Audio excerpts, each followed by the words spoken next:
Unafraid Show, Reister or Wrong. It's your boy, George Reister in the building. I was waiting on the Periscope and, well, actually the Facebook feed to get up. Having a little bit of trouble with that this morning for some reason. But we got a bunch of great things up on track for you guys today. First of all, always, new announcement, obviously. The UnafraidShow.com is officially up. So starting tomorrow, your first articles will be up on UnafraidShow.com. All type of stuff from sports to entertainment. Everything that you can possibly want will be up there. We got a bunch of great things on track for you guys today. It's Man Monday. Man Monday on Unafraid Show, where we talk about the things that matter to men.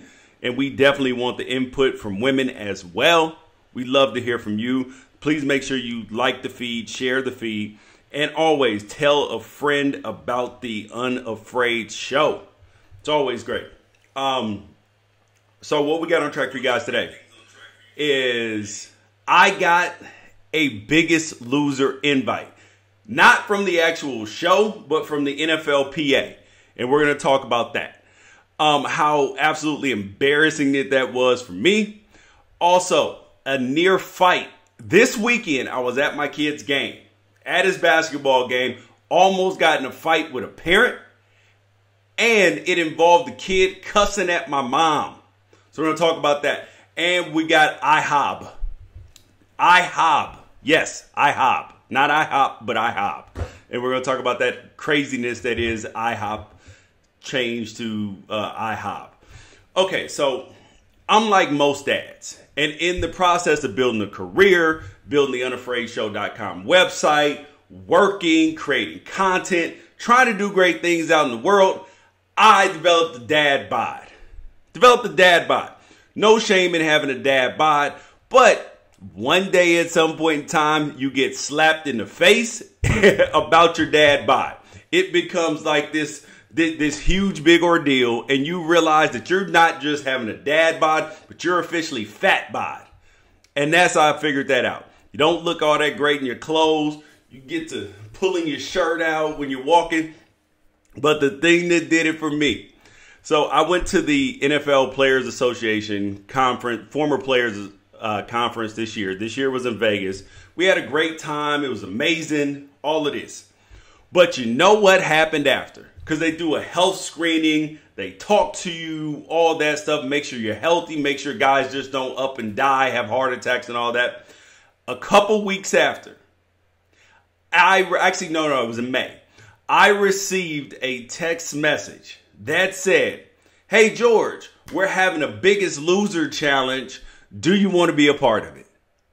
And I'm a person, I've watched the Biggest Loser show. So I know that these people are enormous on the show. These people have 100 plus pounds to lose. And I'm sitting here looking at myself. I'm like, okay, I'm in the 280-ish range. Like, this is, less. Like, I'm looking around at the other people that were there. I'm like, I am no way near the fattest person here. But I digress. They chose me anyway. To be in the Biggest Loser contest. And I'm going to tell you, that was very humbling. That was very, very humbling because, yeah, I was doing my shirt like this a little bit more. Yeah, I realized I got the dad bod, And for me, it was a combination of injuries, surgeries.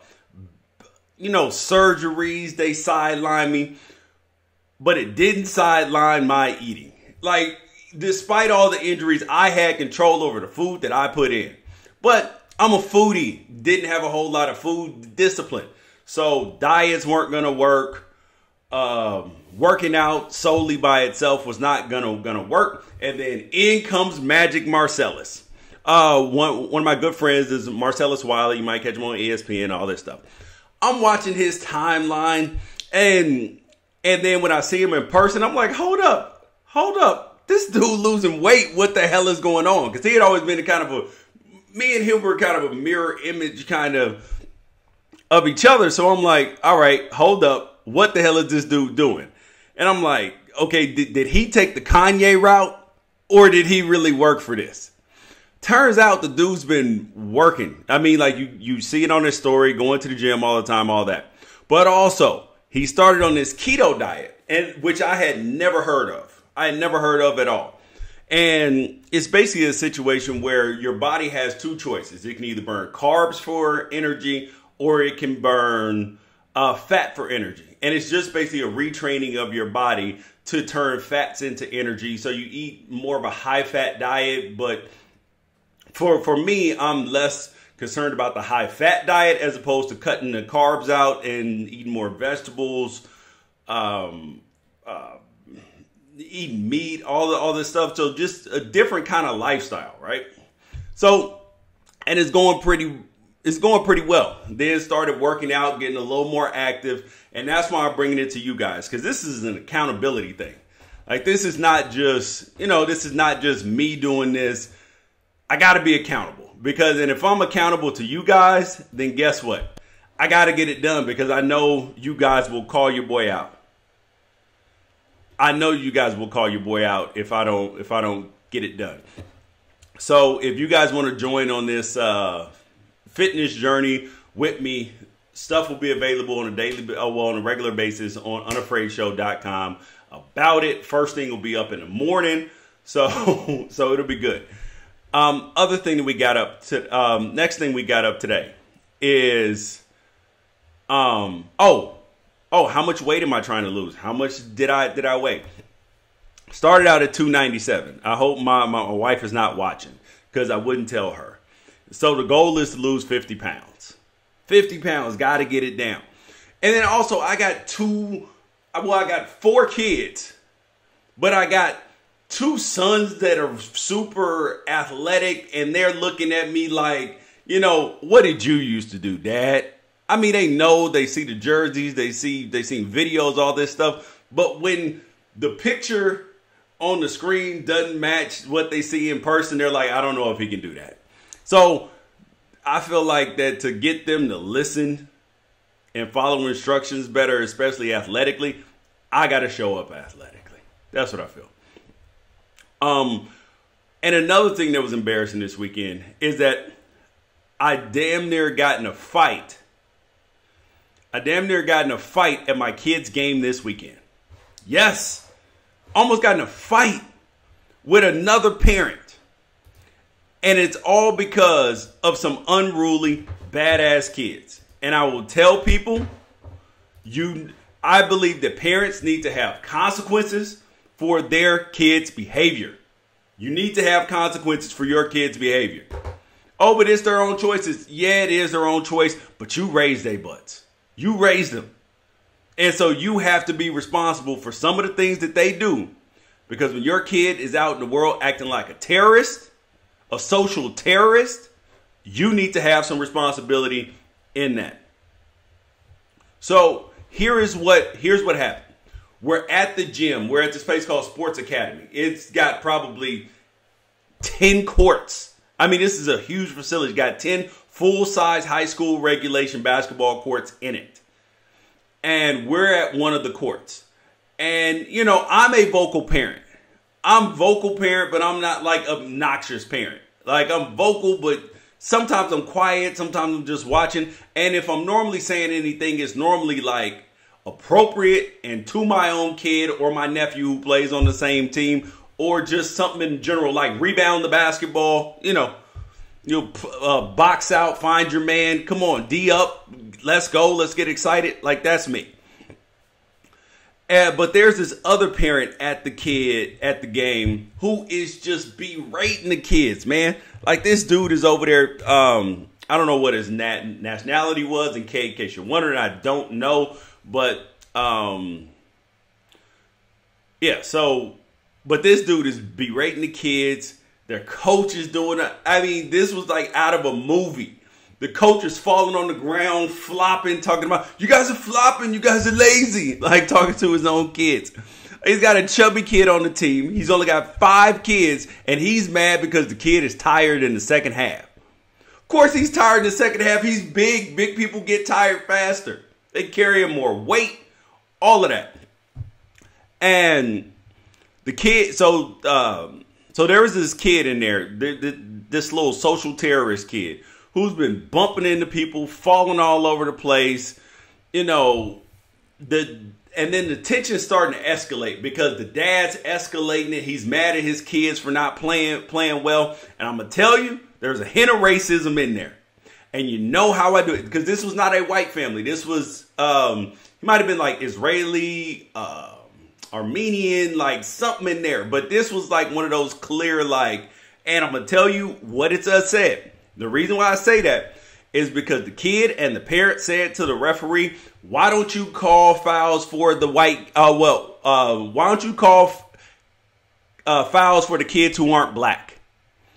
That's what he said to the referee. The kid and the parent said it to the referee. So yes, I'm not just conspiracy theorist, everything's racist guy. No, if you say that, then guess what? You're implying something. You are implying something. So the game gets more intense as it goes on, and parents are kind of starting to get a little chippy and a little snipey. The dad sniping at his kids, sniping at my mom. And then my mom was just like, sir, can you just watch the game? Like, chill out, all of this. The kid proceeds to foul somebody and then cuss him out. He calls my nephew like a bitch or something. Referee gives him a tech. My mom laughs at the situation. It's like, wow. Oh, well, of course you got a technical for that. But she's talking to his dad. The kid walks over to my mom. A 12-year-old kid walks over to my mom. I'm sitting right next to my mom. He says, he swipes his hand like, shut up. Shut the fuck up, bitch. And mind you, I didn't want to initially, I was like, there's no way. If the first thing that went through my head was, there's no way he said that. There's no way this kid said that. So just to my surprise, he says it again. Shut the fuck up, bitch. Oh, George is then upset. George is then outraged. George is pissed off. I wanted to go snatch the kid up because he was fairly close to me, within like 5 or 6 feet. I jump up on the court. I point to his dad, who's sitting like 3 chairs down from me. I'm like, dude, get your kid. Get your kid before something happened to him. He's out here writing checks. His little ass can't cash. And the dad, to my surprise, what would you do as a parent? I mean, like, what would you do as a parent? I don't think that, like, your immediate reaction would not be to me. It should be to your kid for what your kid did. Right? Should be to your kid. Nope. This dude proceeds to, and then one of the other dads then gets involved, white guy. Then he says, he goes over to him. He's like, yo, what the hell? So I'm up in the dude's face like, yo, like, what do you want to do in this situation? Because this is not going to work, homeboy. And then he kind of backs off at that point, but he's still yelling and screaming. Then the other dad is up on him like, yo, like, you need to chill out. And he tells the other dad, who was a football player in college, who's like 6'3", 280. He's like, my 12-year-old son will kick your ass. He'll kick your ass too. Sitting there like, really? Really, dude? I mean, come on. Like, this is where... And then the kicker of it all is that this dude then turned around and had the nerve to be like, he wanted to call the police on me. Call the police on me? For what? Like, it was like the meme of that lady with the phone, like, sir, they're out here. Nah, man. Nobody threatened you. I didn't threaten your kid. I told you to get your damn kid, though. Oh my God. Yeah, absolutely, dude. If your mom would have, you said your kid would have been dragged out of the gym and would be done for the year. Hell yeah. My kid would have gotten dragged out of the game.